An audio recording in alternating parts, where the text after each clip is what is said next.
چاروں کل اور چاروں کلمے پڑھ کے سویا کریں، الحمد بھی ساتھ پڑھا کریں، تو انشاءاللہ اسے کہیں کہ آپ کو واسطہ حضرت سلیمان علیہ السلام کا میرے نبی حضرت محمد صلی اللہ علیہ وسلم کا حکم ہے کہ اب دفع ہو جاؤ، پھر نہ آنا، اور اس کے بعد وہ نہیں آیا۔ تو الحمدللہ اصل میں آپ ہمارے اندر ایسی پاور ہونی چاہیے، ایک تو باوضو رہیں، دوسرا دل صاف ہو، انما اعمال بالنیات، اور ہماری نیت اتنی صاف ہو، صدقہ و خیرات دیں، اور موکلات جن کی صورت میں نہیں آتے فرشتوں کی صورت میں ہوتے ہیں، اور جو بابے کہتے ہیں موکلات، انہوں نے جن تابع کیے ہوتے ہیں، جس کی وجہ سے انہیں بھی پتہ چل جاتا ہے فوری طور پہ، اور آپ کو بھی پتہ چل سکتا ہے کیونکہ آپ مسلسل قرآن پاک پڑھتے رہیں اور موکلات حاصل ہو جاتے ہیں۔ جیسا کہ میں نے آپ کو پچھلے پروگرام میں بتایا کہ ایک بچے پہ جو اثرات تھے، اسی وقت موکلات کو بلایا گیا اور آگہی ہوئی۔ اسی طرح بہت سے ایسے مسئلے مسائل ہیں، جس طرح کہ اولاد کا نافرمان ہونا۔ آج کے چھوٹے چھوٹے بچے نافرمان کیوں ہو رہے ہیں؟ اس کی بھی یہی وجہ ہے کہ وہ بچے دراصل پہلے وقتوں میں ہماری مائیں ہمیں اپنا دودھ پلاتی تھیں، چھلے میں بھی وہ وضو کرتی تھی، چھلے کے بعد بھی وہ وضو کرتی تھی، اور وہ دودھ بسم اللہ الرحمن الرحیم کر کے پلاتی تھیں باپردہ طریقے سے، اور اس بچے میں طاقت اور بیماری سے لڑنے کی قوت مدافعت ہوتی تھی۔ آج کے دور میں ہماری مائیں، آج کے دور کی جو ہماری مائیں ہیں، وہ ڈبے کا دودھ پلاتی ہیں۔ میں دیکھ رہی تھی ایک رکشے والے کے ساتھ ایک بائک والا بچہ لڑ رہا تھا۔ میں نے کہا بیٹا بات سنیں، درود شریف پڑھیں، کل شریف پڑھیں، اور آپ کا غصہ کم ہو جائے گا۔ اصل میں نا بات یہ ہے کہ یہ بچے ڈبے کا وہ دودھ پیتے ہیں، پتہ نہیں کس چیز کا وہ دودھ ہے، جس کی وجہ سے ہمارے بچے نافرمان ہو رہے ہیں۔ بالکل حقیقت ہے، میرے نبی نے تو فرمایا تھا کہ بچوں کو وہ بکری کا تازہ دودھ پلائیں اور اس کی ملائی بھی نہیں ہٹائیں، وہ ملائی بھی بچے میں جائے تاکہ بچہ صحت یاب رہے۔ وہ 6 مہینے یا 1 سال بعد جو اوپر کا دودھ لگایا جاتا ہے وہ لگائیں، کیونکہ پلاسٹک میں ہم دیتے ہیں تو بیماریاں بڑھ رہی ہیں۔ اسی طرح اللہ ہمیں توفیق عطا فرمائے۔ یہ حقیقت ہے کہ آپ کبھی مٹی کے پیالے میں پانی پی کے دیکھیں، گھڑا ایک لے لیں، اس کا ٹھنڈا پانی درود پاک پڑھ کے، چاہے اس میں منرل واٹر ڈال دیں، اس میں اتنی شفا ہے۔ میرے نبی صلی اللہ علیہ وسلم اپنے پیالے میں پانی رکھتے تھے، اور ایک دفعہ کا ذکر ہے کہ حضرت حسن بصری نے پانی وہ پی لیا تھا اور اللہ تعالیٰ نے ان میں ولایت حلول کر دی۔ آج کے دور میں یہ ہے کہ ہمارے بچے وہ کہنا بھی نہیں مانتے اور نماز کی طرف بھی نہیں جاتے، صبح اٹھائیں تو وہ اٹھتے نہیں ہیں۔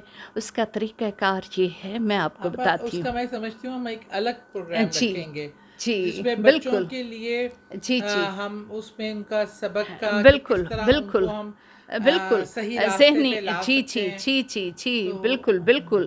اس طرح نا ان بچوں پہ خاص طور پہ درود تاج پڑھ کے نا پھونکا کریں انشاءاللہ، اور شام کے ٹائم ان پہ سورت کوثر دم کر دیا کریں۔ لیکن ابھی میں نے اس کا پورا نسخہ نہیں بتایا، وہ انشاءاللہ اور پروگرام میں میں آپ کو بتاؤں گی، اور وہ لازمی ہو کہ آج کے بچے نماز پڑھیں اور قرآن پاک پڑھیں انشاءاللہ آمین۔ یہ میں سعدیہ کو دے رہی ہوں جان، تھینک یو۔ بہت شکریہ۔ اسی طرح آپا کے ساتھ آپ ڈفرینٹ پروگرامز پہ، ڈفرینٹ سبجیکٹس پہ ہم بات کرتے رہیں گے، فیڈ بیک ضرور دیجیے گا۔ بہت شکریہ۔